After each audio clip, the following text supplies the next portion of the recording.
LinkedIn is giving me a fit here. So.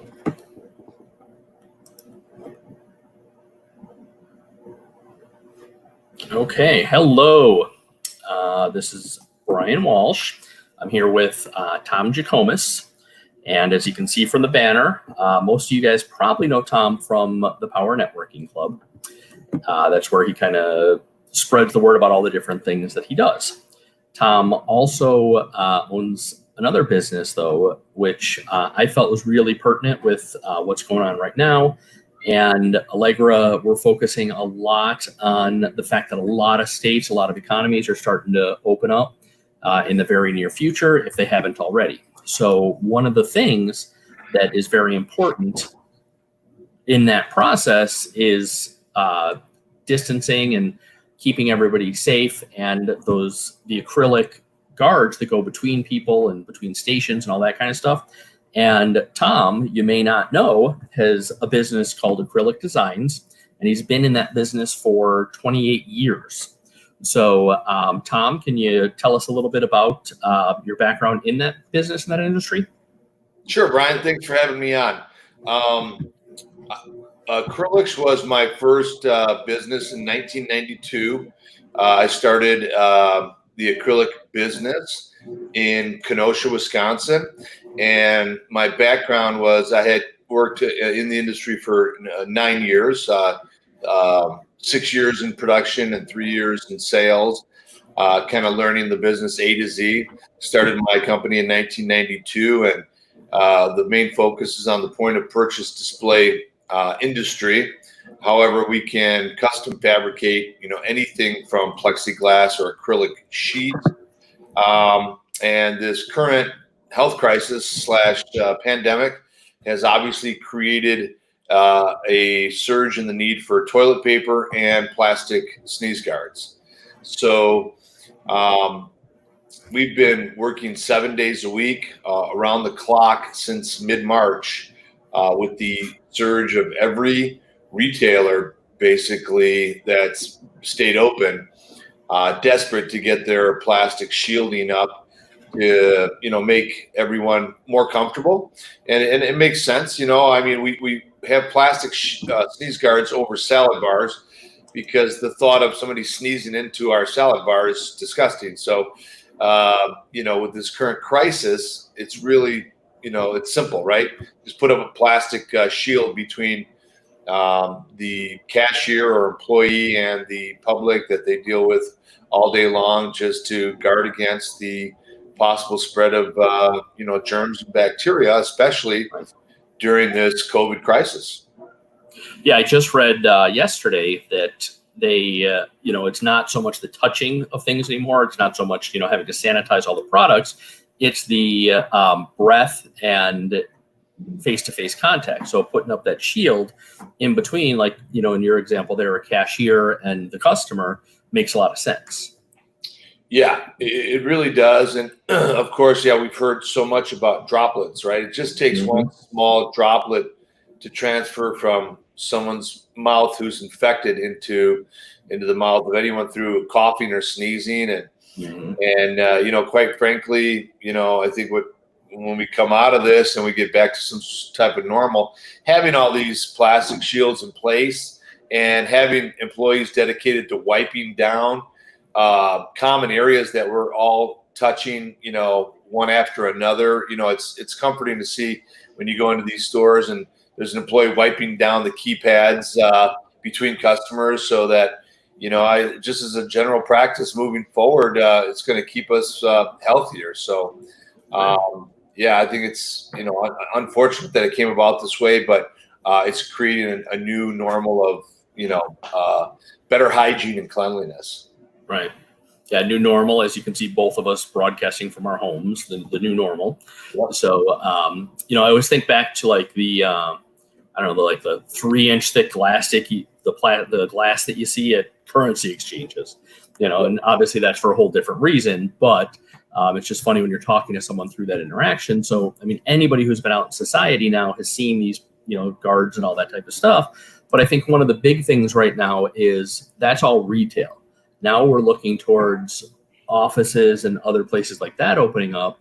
So you're going to need stuff like that in your common areas, in your lobbies, in between people potentially, conference rooms, things like that. What kind of guidance do you have for situations like that that's not retail, that's not something that is currently happening right now? Sure.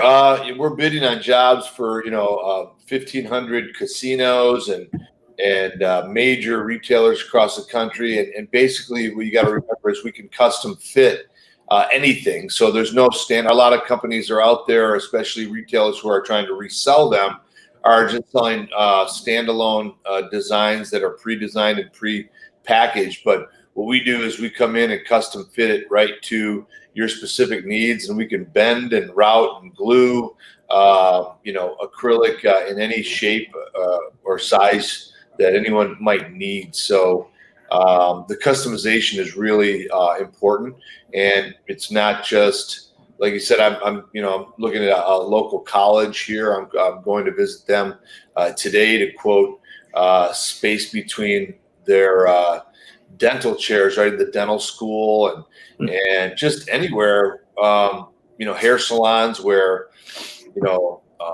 barbers and hairstylists and customers are all lined up in a row, and, anywhere where a cough or a sneeze could transfer, bacteria or, forbid the COVID virus.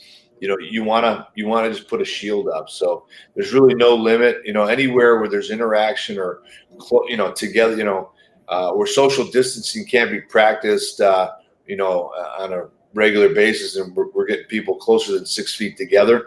You're going to want to put some sort of clear plastic guard up. Right. Yeah. Clear obviously lends itself to a still feeling of community. You can see everything that's going on and all that, but it is the protection. So like you mentioned, hair salons and things like that. Now, obviously, if you're talking about like a desk version, it's going to be this tall, but, hair salons, you got to go this tall. That's something that you guys are totally capable of, making them as tall or wide or however. Yeah, sheet come, a standard sheet, just like in the wood industry, is 4 feet by 8 feet, but they come as large as 6 feet by 12 feet. So anything that's up to 6 by 12 feet can be custom routed, bent, cut, glued. There's really no limitation.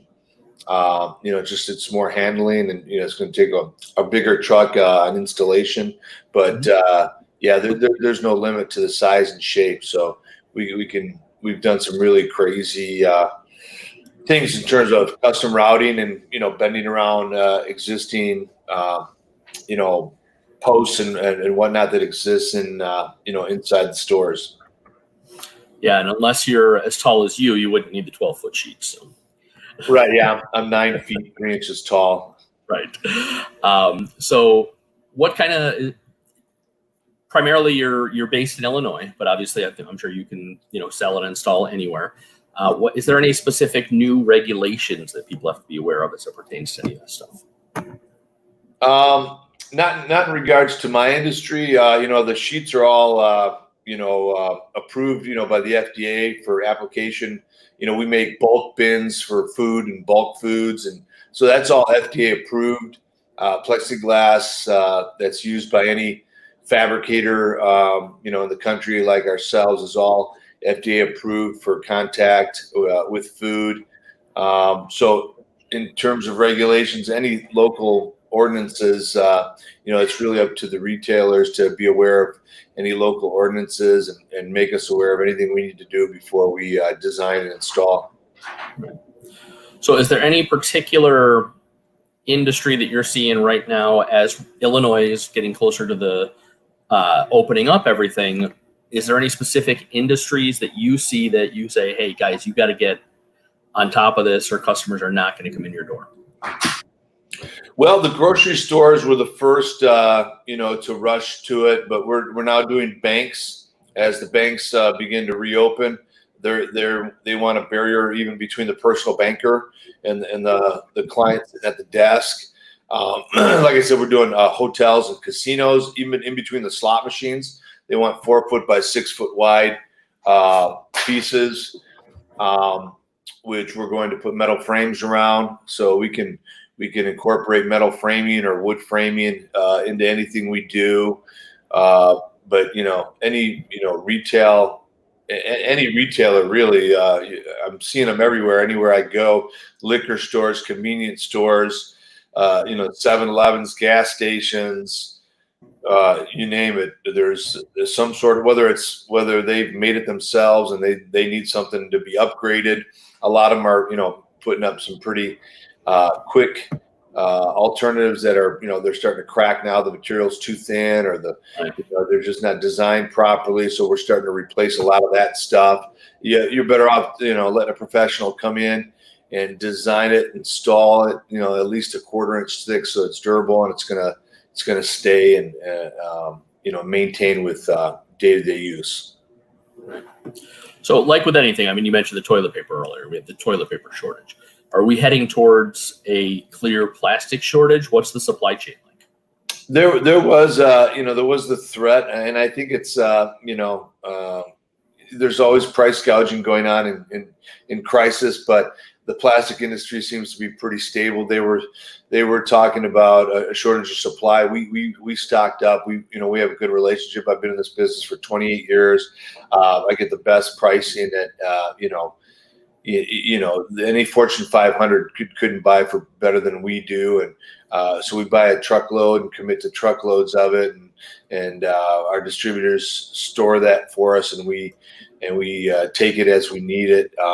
So I'm not really seeing a serious shortage. When it began, there was a surge, and certain things were running out, but they've been replaced, and the flow hasn't been interrupted. As you may not know, acrylic and plexiglass is oil based, so it's really it starts with petroleum, like many things, and with the petroleum industry, we haven't been using gas and oil, right? Because we're all locked up. So that's actually a good thing, not to create a shortage. So what, I guess just overall, like what advice can you, I mean, all of us business owners who have been working remotely, very few of us completely just locked our doors and walked away and haven't touched it for 2 months. So all of us, it's on all of our minds of how do we get back to whatever the new normal is going to look like. What advice do you have? I mean, what would be the kind of first steps you would look at for this? Well, the first steps would be just common sense. If you've got a front desk or a counter, a reception desk, we just fixtured up 120 LA tan locations throughout Chicagoland, and locations in Michigan, Ohio, and Florida, where they've got a shield up at the point of contact with the receptionist and the customer. Of course, they use acrylic panels inside the tanning beds and signage as well.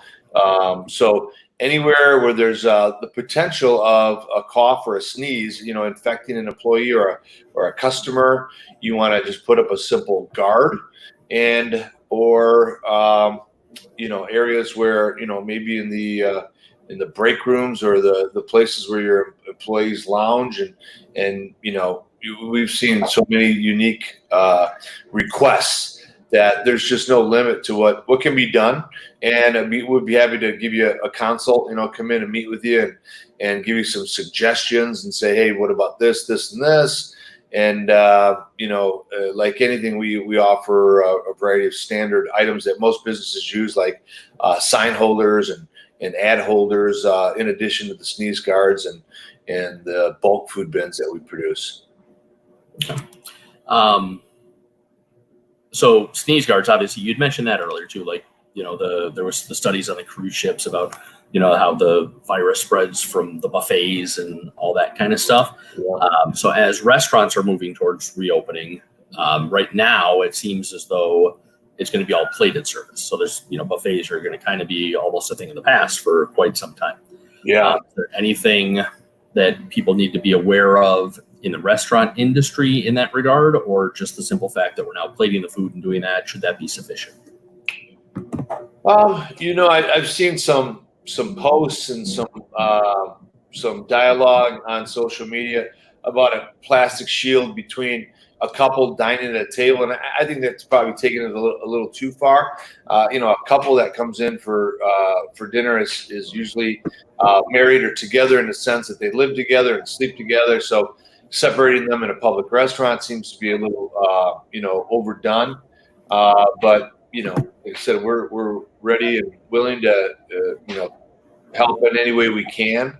So it's really, there's going to be so much variety in terms of the requests of what we can do and what we can offer that, we'll do anything for the customer, but, sometimes it may be a little unnecessary, and we'll consult you, in either case. Okay. All right. So how do people find you? How do they get a hold of Acrylic Design? Oh, they can't find me. I'm quarantined. So call me next month. No. Acrylic Design is there's a link on our page on our website, AmericanDreamMagazine.com. There's a full page with photographs and descriptions of what we do. We'll also be linking that to PowerNetworkingClub.com. or they can call me directly at 847-445-7522. Okay, so I just pasted the link to the website where they can see your samples and stuff like that. And we put your phone number in there as well. All right, so is there anything else that you wanted to say about acrylics? I mean, I know that, like I said, everybody watching this from the Power Networking Club and all that, you probably know you as that, or, Sealy, but, Acrylic Design might be something new for them. So is there anything else you want to tell the business owners and friends who are in the Power Networking Club that about this business? Well, just to recap, really, we're custom fabricators of plastic sheet materials, and not just clear acrylic or plexiglass. We deal in any color and any thickness. If you need that 2-inch thick bulletproof security panel in a currency exchange or a bank, or you just need a simple ad holder made from thin 1/8-inch clear acrylic, or again, a sneeze guard for any type of situation in your retail location, we can, we custom make everything to order, in addition to all the standard, ad holders that you can find online. And, that, a lot of people aren't aware of that. We don't over publicize the acrylic too much. I've been in the industry for 28 years. I've got a good book of business, but, this has created a resurgence, and it's certainly gotten me back into the business, 7 days a week around the clock. And I really have enjoyed meeting new people, as always, and helping people out. And then, when we meet the acrylic clients, and we can steer them to the networking club and help them promote their business, and it's all good. So if you have any needs for acrylic, please reach out. Awesome. Thank you so much. So in closing, as you guys get ready to reopen or are in the midst of reopen and realize that, you need to get this, reach out to Tom. As for Allegra, there's a bazillion other things you're also going to need for reopening. So I'm going to put a link in the chat here as well to the page on our website for the COVID solutions. There are things that you just don't think about maybe till you're ready to, run right in there after this long weekend. If you need signage for curbside pickup, if you want those floor graphics to, steer people in directions, to, put on the floor for safe social distancing, 6 feet apart, all that kind of stuff. Like Tom mentioned earlier, where people are putting up their own plastic shields and they're cracking and stuff. One of the things that we've been seeing with the floor graphics is people are using like the blue painter's tape. Well, the blue painter's tape is actually a hazard because it peels up and that keeps bacteria underneath it, as well as a potential trip hazard. So you want to make sure you get the ones that are, designed for what they're designed for. So like in the acrylics case, you want to make sure that they're designed for what they're designed for, and that they're not going to crack and fall apart and be flimsy and all that other kind of stuff. But check out our website if there's anything else you need to get ready for reopening, whether it's signage or graphics or window graphics, any of that stuff, down to letting your customers know that you're reopening and what your procedures are and all that. We're happy to help. So thank you, Tom, for being a part of this. And I look forward to doing this again. Thank you so much. Thank you. And don't forget all of your printing needs, and as well as your banners for the Power Networking Expos coming up, contact Brian at Allegra. Sure. Thank you so much, Tom. All right. Thank you.